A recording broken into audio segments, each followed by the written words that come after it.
नमस्कार। आज हम बात करेंगे स्वर शास्त्र के बारे में। स्वर शास्त्र मतलब सांस कैसे लें। हम जानते हैं कि हमारे सांस से संबंधित दो स्वर होते हैं, चंद्र और सूर्य।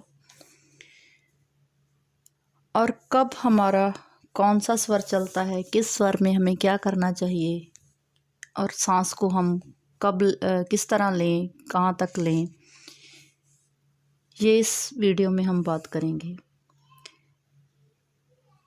हमारे बहुत सारे शरीर शास्त्री कहते हैं कि जो सांस है वो फेफड़ों तक ही लेनी चाहिए। ऑक्सीजन को ऑब्जॉर्व करने वाला जो ऑर्गन है वो फेफड़ों के अलावा कहीं नहीं होता। तो ये बात पूरी तरह सही नहीं है। हमारे बहुत सारे आयुर्वेदाचार्य और हमारे बहुत सारे शरीर शास्त्री यही कहते हैं, यही बताते हैं, उनके प्रयोगों में यही सिद्ध हुआ है कि जो सांस है वो हमें पेट तक भर के लेनी चाहिए। क्योंकि जो हमारी नाभि है, हमारी नाभि के पास एक कुंडली के आकार में नाड़ी होती है। वहाँ से 10 नाड़ियाँ निकलती हैं जो हमारे शरीर के अलग अलग हिस्सों तक पहुँचती हैं।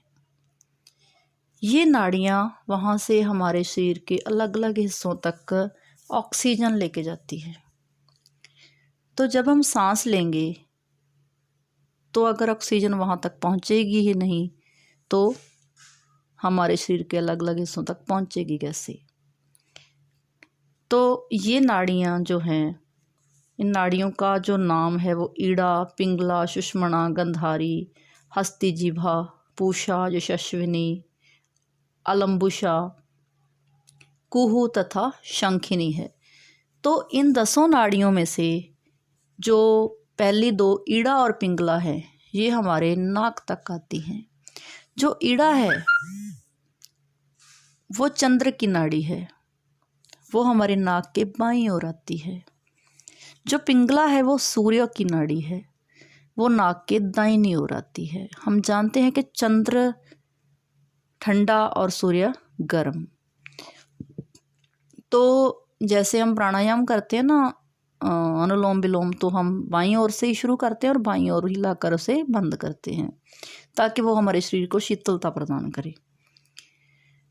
तो ये जो नाड़ियाँ हैं इन तक हवा पहुंचाने के लिए पहली बात तो ये कि हमें सांस जो है वो फेफड़ों तक नहीं बल्कि पेट तक भर के लेनी चाहिए। हमारा पेट फूलना चाहिए, सिकुड़ना चाहिए पूरी तरह। जैसे छोटे बच्चे होते हैं, हम उन्हें देखते हैं कि उनकी सांस जो है पेट तक जाती है, वो कभी उनकी छाती नहीं फूलती अकेली, पेट भी फूलता है। तो जब जो हमारे फेफड़े हैं वो अकेला सांस को छानते हैं, हवा को छानते हैं, हमसे ऑक्सीजन निकाल के हमारे बाकी बॉडी को देते हैं और शरीर के अलग अलग अंगों तक पहुंचाने का काम ये नाड़ियां करती हैं। जब सांस अकेली फेफड़ों तक जाएगी तो फेफड़ों से नीचे जो हवा जाएगी हमारे नाभि सेंटर तक तो वो थोड़ी मात्रा में होगी, तो शरीर के बाकी हिस्सों तक ज़्यादा पूरी तरह से हवा या ऑक्सीजन नहीं पहुँच पाएगी। तो इसका हमारे शरीर को फ़ायदा नहीं बल्कि नुकसान होगा। तो इस नुकसान से बचने के लिए सबसे पहले तो हमें सांस इसी तरह लेनी चाहिए जैसे छोटे बच्चे लेते हैं। इसके अलावा जो चंद्र हैं और सूर्य हैं, जैसे ये सिर्फ एक मिथ नहीं है बल्कि सच्चाई है कि जैसे चंद्र और सूर्य का समुद्र के पानी पर भी प्रभाव पड़ता है, उनमें भी उछाल आता है, उसी तरह जो सूर्य और चंद्र है हमारी बॉडी पर, हमारे शरीर पर भी उसका प्रभाव पड़ता है। कहा जाता है कि जैसे हमारी जब बायां स्वर चल रहा हो, अर्थात जो सांस है हमें एक वक्त ज़्यादा सांस हमें एक ही तरफ से आती है, कभी बाईं ओर से और कभी दाईं ओर से। ऐसा बहुत थोड़ा समय होता है 24 घंटों में जब हमारी सांस जो है दोनों तरफ से चल रही होती है। जब बाईं ओर से सांस चल रही हो तो उस वक्त फील करके देखना कि आपको प्यास ही लगी होगी, जैसे पानी पीना है, चाय पीनी है या दूध पीना है या जो भी पीना है, प्यास ही लगी होगी।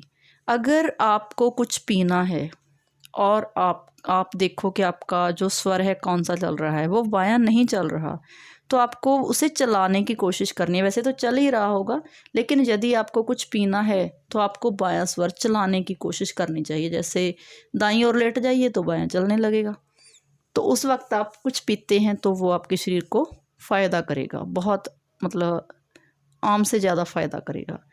और जब आपको कुछ खाना है तो उस वक्त आपका दाहिना स्वर चलना चाहिए, अर्थात दाईं ओर से सांस चलनी चाहिए नाक के। और अगर दाहिना स्वर नहीं चल रहा, जब आपको भूख लगेगी तो फील करके देखना कि उस वक्त दाहिना स्वर ही चल रहा होगा, लेकिन अगर नहीं चल रहा तो आप बाईं ओर लेट जाएं, बाईं करवट, तो दाहिना स्वर चलने लगेगा। इस वक्त आप जो खाते हैं वो आपके शरीर को बहुत अच्छा लगेगा।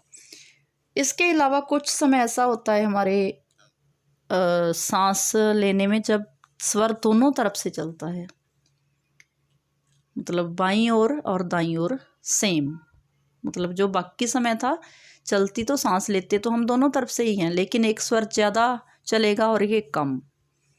लेकिन कुछ समय ऐसा होता है जब पूरी तरह से दोनों दाईं और बाईं ओर से एक जैसी सांस लेते हैं हम, वो समय हमारे लिए ऐसा होता है कि हमारी सिक्स्थ सेंस जो है वो ज़्यादा काम कर रही होती है। ऐसे समय में अगर हम ध्यान करते हैं, अगर हम किसी को आशीर्वाद देते हैं, किसी को वरदान, श्राप, जो भी है, मतलब अलौकिक घटनाएं घटती हैं उस समय में हमारे साथ। अगर हम उस समय का सही इस्तेमाल करें और ध्यान करें या अच्छे काम में बिताएं तो उसका हमें आम से ज़्यादा फ़ायदा मिलता है।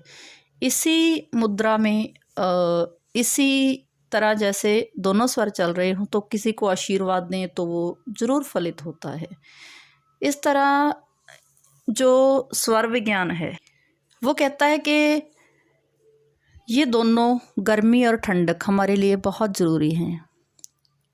अगर किसी व्यक्ति पर, उसकी शख्सियत पर चंद्र का ही प्रभाव होगा तो बहुत शांत होगा वो व्यक्ति, इतना शांत होगा कि चाहे कोई उसके साथ कुछ भी कर जाए वो बोलेगा नहीं। तो ऐसी हालत में भी कामयाबी नहीं मिलेगी इंसान को।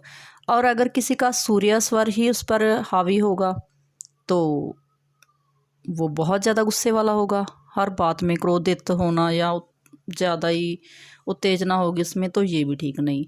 मतलब हमें सूर्य और चंद्र दोनों बराबर मात्रा में चाहिए, शांत भी रहें, और अगर कोई गुस्से वाली किसी की तरह की घटना होती है तो हमें गुस्सा भी आना चाहिए। यही एक सही शख्सियत के, सही पर्सनालिटी के लक्षण हैं। तो आज हम यहीं तक बात करेंगे। आगे आने वाली वीडियो में स्वर विज्ञान के बारे में हम अगली और जानकारी लेके आएंगे। धन्यवाद।